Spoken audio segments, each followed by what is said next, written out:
Thank you. So now we move to our next speaker, Dr. Suzan Noori, consultant neurologist, professor of neurology at University Sharjah Hospital, and she'll be talking about NMO spectrum disease update on treatment. Dr. Suzan, please. The floor is yours. And thank you, the organizers, for inviting me for this webinar. And it's my pleasure to be part of this multidisciplinary team discussing approach to NMOSD. And my talk will be on some aspects of the condition, and I'll be shedding light on some new therapies. I just hope this, I think, stuck. This is a disclaimer. So the outline of my talk for tonight will be talking about the general overview on NMOSD, how we diagnose it, and we already heard from my co-speakers how to diagnose from the radiological and from ophthalmological point of view. Then briefly, I will talk about targetable pathophysiology and the role of IL6. And finally, I will be elaborating on the novel therapies of NMOSD, particularly Satralizumab. NMO has been described even before the 19th century. It's an old disease. It started by the term spine or spinal amaurosis, and it was first coined in the late 19th century by a French ophthalmologist who referred to the unusual coincidence of a spinal cord and optic nerve. The term of NMO was given by Gold and Devick in 1870, who proposed the first criteria for diagnosis. And since then, many other neurologists and clinicians proposed and published different criteria for the diagnosis. Dr. Winkelchuck was the leading author in the last two criteria given 2006 and 2015, and I will mention that in the coming slides. And I have next, please. So neuromyelitis optica, as we heard, is a rare syndrome affecting the primarily the optic nerve and the spinal cord in a relapsing manner. And the disease relapse is very unpredictable, and a single relapse can be quite deleterious and result in permanent disability or even death. NMO was long described as considered as a clinical variant of multiple sclerosis. However, the discovery of the novel pathogenic Aquaporin 4 antibodies led to the recognition of NMO as a distinct disease, and now it's treated like a distinct disease with its own entity. NMO now is elaborated pathophysiologically, and for the treatment-wise is completely different for an MS. We also heard some of the differences on the radiological and the other features. Some of these aspects also will be elaborated. The prevalence of the disease, it's a disease that occurs all worldwide in all ethnicities, and this map showing the population-based prevalence studies around the world. These studies shown that NMOSD is more common among non-white populations, with a prevalence around 13 per 100,000 of population among non-whites versus 1 or less among whites. In NMOSD, we have female preponderance, the same like MS, by 9:1, and of course, it's mainly a disease. So the main age or the median age for the disease is 32 to 41 years. This is a bit older age than what we see usually in multiple sclerosis, but cases are also described in children and in older adults. Can we move? Symptoms are dependent on the location of the attacks, and there are no clinical features that are disease specific. However, there are some highly characteristic features, and that we will come through. The hallmark features of NMO or NMOSD include acute attacks of bilateral optic neuritis or rapidly sequential painful optic neuritis. This already been discussed, and this leading to permanent severe visual loss, or transverse myelitis with limb weakness, sensory loss, bladder dysfunction, and others. And the patient can also present with symptoms referable to brainstem affection in the area postrema with episodes of intractable nausea, vomiting, or hiccups. So any of these symptoms should raise the suspicion of the diagnosis. And of course, we have criteria for the diagnosis. The next slide shows the revised consensus criteria published in 2015, the so-called Wigner-Chuck criteria. And this comprehensive new criteria was produced by international collaboration of neurologists and scientists from different countries. And I will take you through this very quickly. Here, the term NMO was replaced by the new nomenclature NMOSD, Neuromyelitis Optica Spectrum Disorder. And instead of having 2 core clinical criteria of optic neuritis and myelitis, they proposed 6 core criteria, and that will be shown in the next slide. In addition, the new criteria stratified patients according to their serostatus into 2 groups as Aquaporin positive patients or Aquaporin negative patients. This slide shows the 6 new core criteria, clinical criteria, and I will mention them in the order of prevalence. They are acute myelitis, optic neuritis, acute area postrema syndrome, acute brainstem syndrome, symptomatic narcolepsy or acute diencephalic syndrome, and also symptomatic cerebral syndrome with presence of typical MRI lesions. So we have 6 core clinical characteristics are defined now for the diagnosis of MS. And on the next slide, we see here now the discovery of Aquaporin 4 IgG, which is also known as NMO IgG or Aquaporin 4 antibodies. This has revolutionized the NMO field. So NMO IgG is a specific biomarker for NMOSD. It is pathogenic serum autoantibodies targeting water channel protein in the CNS, which is Aquaporin 4, most abundant water channel protein in the central nervous system, as earlier mentioned by my colleague, in the areas specific in the brain and the spinal cord. According to 2015 criteria, if the patient is positive for Aquaporin 4 IgG, we need only 1 or more clinical feature or core clinical feature for the diagnosis. And of course, we have to exclude if the patient is having any other possibilities. If the patient is negative for Aquaporin 4 IgG or the test is unavailable, then the criteria is more strict. So the patient should have at least 2 core clinical features. One of them must be optic neuritis or transverse myelitis or area postrema syndrome. In addition, they should fulfill additional MRI criteria and of course with exclusion of any other possible conditions. Just to remind you and just to draw your attention that ideally testing for Aquaporin 4 antibody should be performed during the attacks and before starting the immunotherapy because conversion to seronegative may occur following immunotherapy. In addition, patients who initially tested negative should be retested if our suspicion is very high for NMOSD. But generally speaking, there are 1/3 of patients with NMOSD who are Aquaporin 4 IgG seronegative. And these patients could likely be other underlying disease pathogenic mechanisms, which include MOG, IgG, and other conditions. So further evaluation is warranted for such patients. So this shows the differential diagnosis, and I'm not going to go through this one, but among the most important is multiple sclerosis. And although NMOSD has clinical and radiological features that are very distinct from MS, diagnosis in early cases or in limited forms sometimes is difficult. So both conditions we know are incurable, both conditions are unpredictable, both have predominance of females affection, and some symptoms and signs can overlap. But one important point that we have to mention, and it's important difference, that NMO attacks are usually very severe and they do more harm than MS usually. So what is the disease cause? NMOSD is typically a relapsing condition, and attacks often occurs over days with variable degrees of recovery over weeks or months. And unlike MS, NMO does not have progressive course.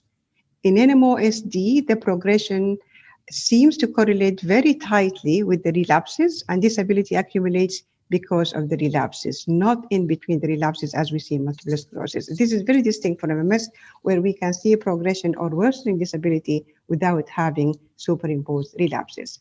So without relapse control, in 5 years, patients with NMOSD, almost half of the patients will suffer considerable disability with blindness or mobility issues. Diagnosis and evaluation already been mentioned, brain and spine imaging with typical features, and we have to have also determination of the serostatus of Aquaporin 4 in the serum. And we usually use cell-based assay, which is more sensitive or more specific. Of course, we have different ways of measuring the Aquaporin 4, but the cell-based is the most accurate one.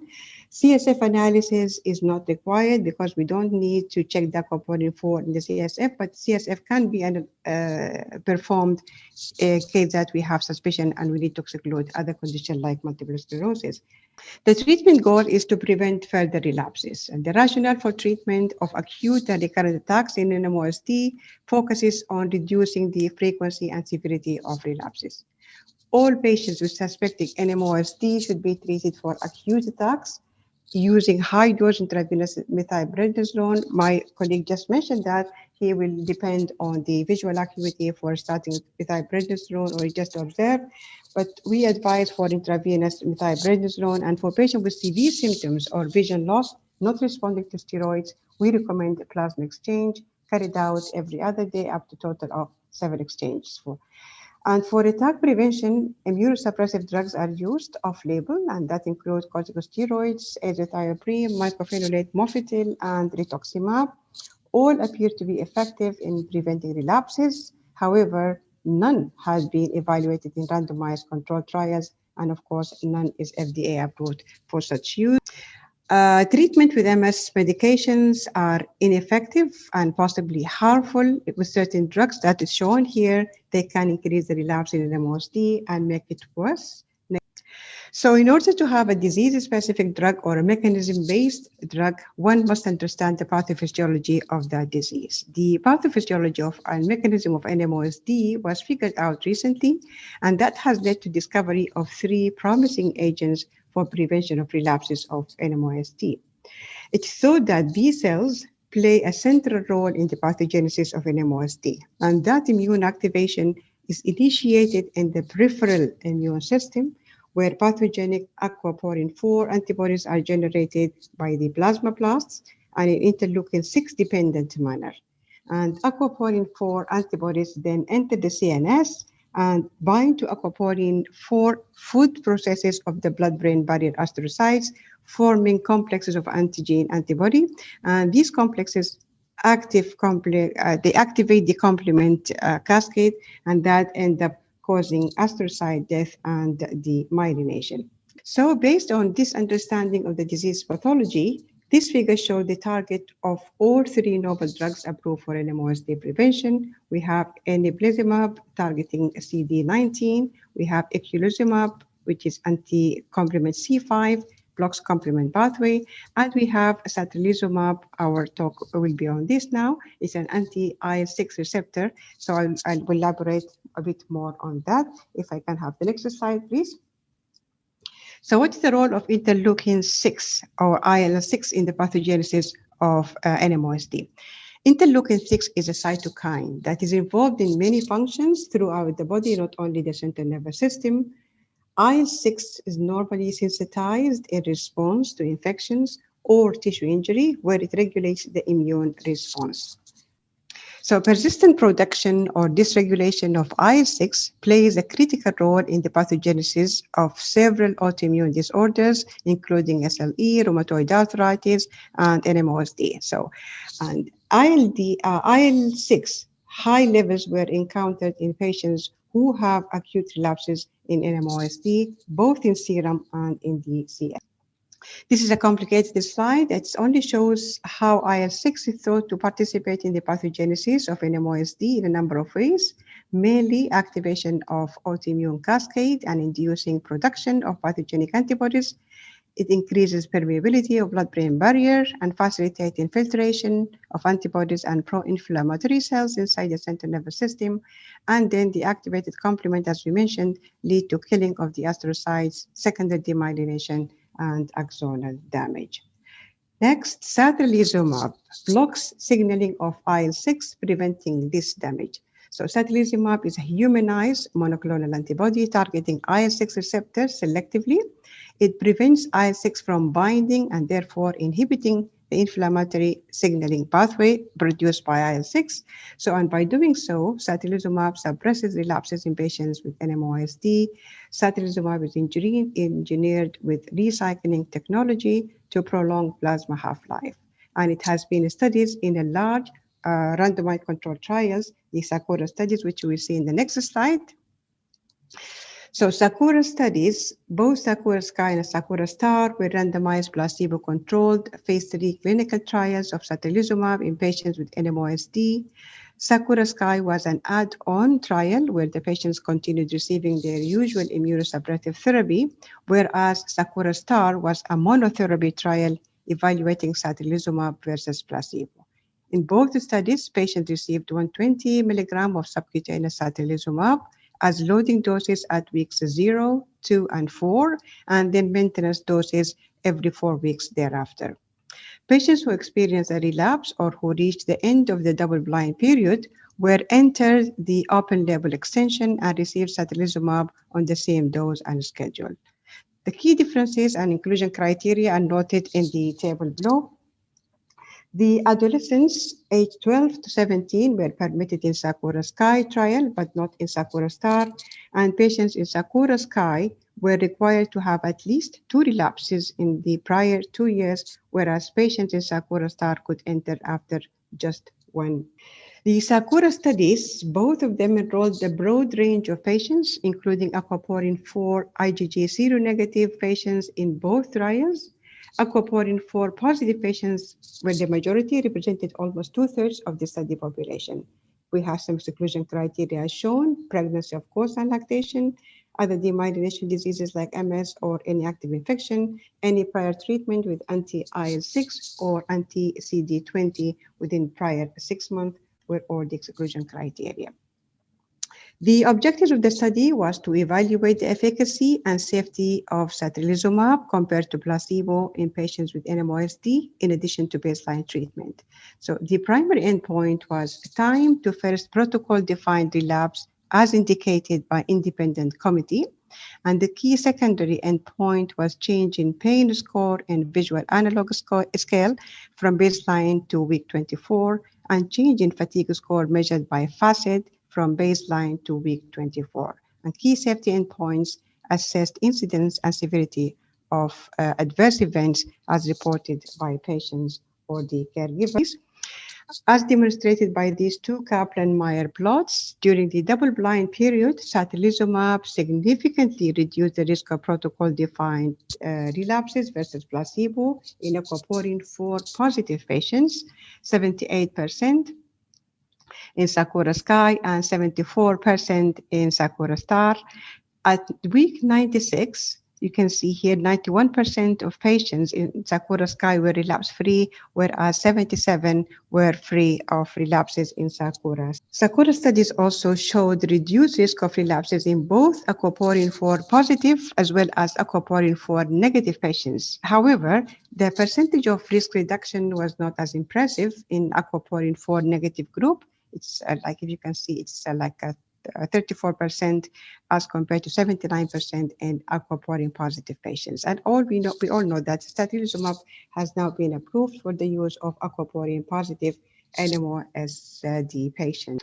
Regarding the adverse events, Satralizumab showed overall favorable safety profile with similar rates of adverse events, infection, serious infection, and neoplasms as compared to placebo. There was no death and no anaphylactic reactions reported in this study.